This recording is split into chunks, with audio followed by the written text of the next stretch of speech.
जल रही है, दिल्ली ढह रही है और दिल्ली मर रही है। सिर्फ 30 दिनों में 40 मौतें, कहीं आग ने परिवारों को निगल लिया, कहीं अवैध इमारतों ने लोगों की कब्र बन गई। लेकिन सबसे बड़ा सवाल ये नहीं कि हादसे कैसे हुए, सबसे बड़ा सवाल ये है कि क्या ये हादसे थे या फिर सिस्टम की कोई लापरवाही का नतीजा।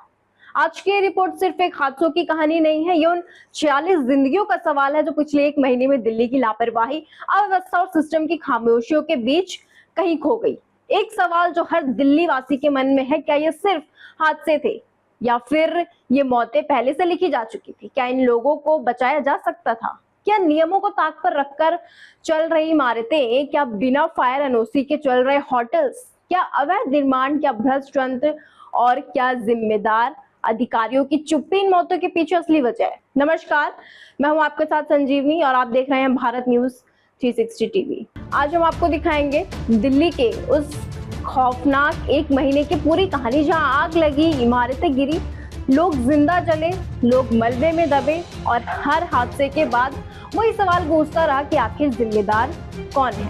सबसे पहले बात उस हादसे की जिसने पूरे देश को झकझोर कर रख दिया है। आपको बता दें, 3 जून 2026 दक्षिण दिल्ली का मालवीय नगर हौज रानी स्थित फ्लैरिश स्टे बीएनबी एक होटल, जहां लोग आराम करने आए थे, लेकिन वहां से कई लोग जिंदा वापस नहीं लौट सके। कुछ ही मिनटों में आग ने पूरी इमारत को अपनी चपेट में ले लिया। चारों तरफ धुआं धुआं, चीख पुकार और मदद की गुहार सुनाई दे रही थी और एक मौत का डर। कई लोग खिड़कियों से कूदकर अपनी जान बचाई, कईयों ने पाइप पकड़कर होटल से बाहर निकलने की कोशिश की। कुछ लोगों ने दूसरे लोगों को बचाने की कोशिश की, लेकिन हर कोई इतना खुशकिस्मत नहीं था। अब तक 21 लोगों की मौत हो चुकी है। कई विदेशी नागरिक भी इस हादसे का शिकार बने। अस्पतालों में भी कई लोग जिंदगी और मौत की लड़ाई लड़ रहे हैं, लेकिन जांच में जो खुलासे हुए वो और भी ज्यादा डरावने वाले हैं। होटल के पास केवल 6 कमरे का लाइसेंस था, लेकिन चलाए जा रहे थे 25 कमरे।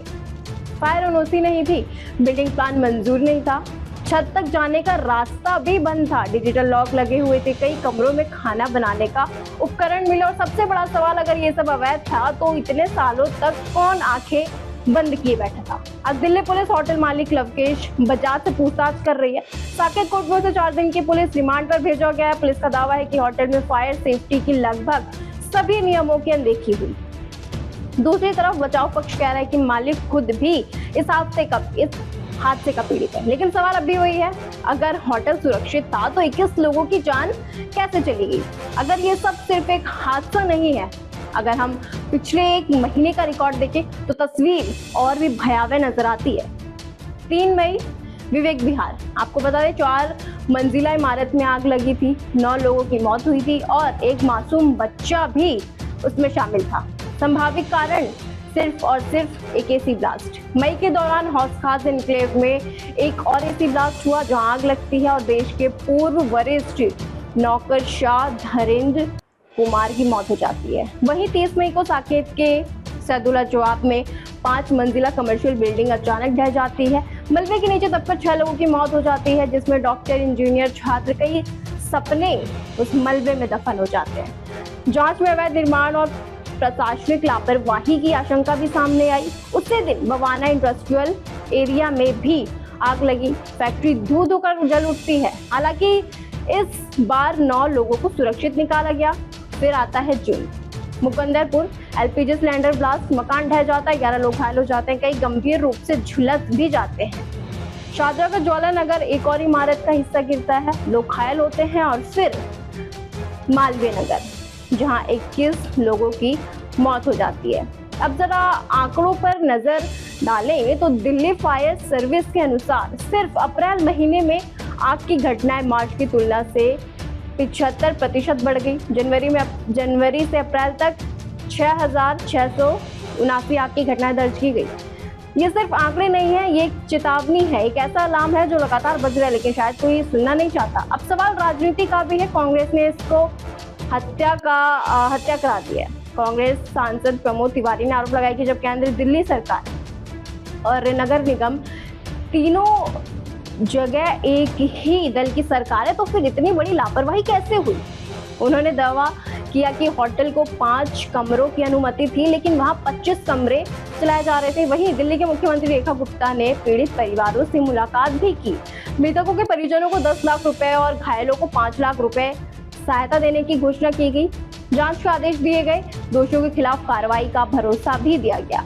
दिल्ली के इस हादसे का असर उत्तर प्रदेश तक भी दिखाई दिया, जहां मुख्यमंत्री आदित्यनाथ ने राज्य भर में होटलों, हाई राइज सोसाइटीज, बिल्डिंग्स और ऑफिसेज में और जितने भी व्यावसायिक प्रतिष्ठानें हैं वहां पे विशेष सुरक्षा ऑडिट करने का निरीक्षण भी दिया है। लेकिन सवाल सिर्फ जांच का नहीं है, सवाल है जवाबदेही का। जब बिना एनओसी के होटल चल रहे थे, जब बिना मंजूरी से ज्यादा कमरे बनाए जा रहे थे, जब छत तक जाने का रास्ता बंद था, जब फायर सिस्टम नदारद था, तो आखिर निरीक्षण करने वाली एजेंसियां क्या कर रही थी? क्या फाइलों में सब कुछ सही दिखाया जा रहा था? क्या किसी ने आंखें मूंद ली थी, या फिर सिस्टम में कहीं और बड़ी गड़बड़ियां छिपी हुई है?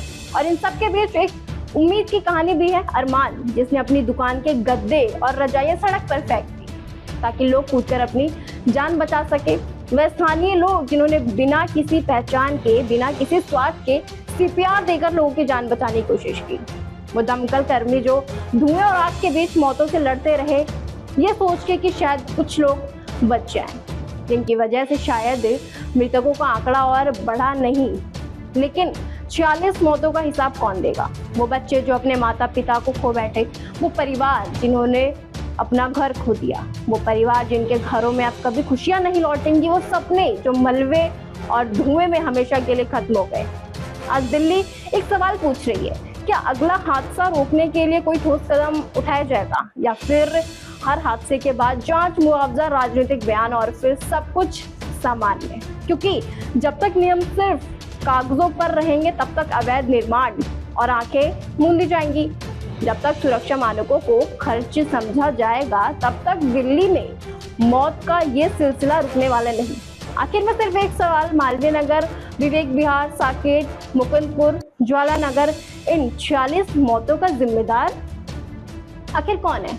क्या वो सिस्टम, लापरवाही, भ्रष्टाचार, या फिर हम सबकी सामूहिक चुप्पी? दिल्ली की इस मौतों वाली फाइल में आग भी है, मलबा भी है, लापरवाही भी है और राजनीति भी। बस अगर कुछ नहीं तो उन 46 लोगों की सांसें जो आज हमारे बीच नहीं है। सवाल जिंदा है, जवाब अब भी बाकी है। सवाल ये है कि क्या इस देश में किसी आम नागरिक की जान की कीमत एक फायर एनओसी से भी कम हो चुकी है? क्या अवैध निर्माण, भ्रष्ट निरीक्षण और प्रशासनिक लापरवाही अब मौत के लाइसेंस बन चुके हैं? क्योंकि अगर जवाब हाँ है, तो अगला शिकार कौन होगा ये कोई नहीं जानता। इस खास रिपोर्ट में इतना ही। आगे की तमाम जानकारी के लिए आप बने रहिए भारत न्यूज 360 टीवी के साथ। सच का सफर हर दिल तक।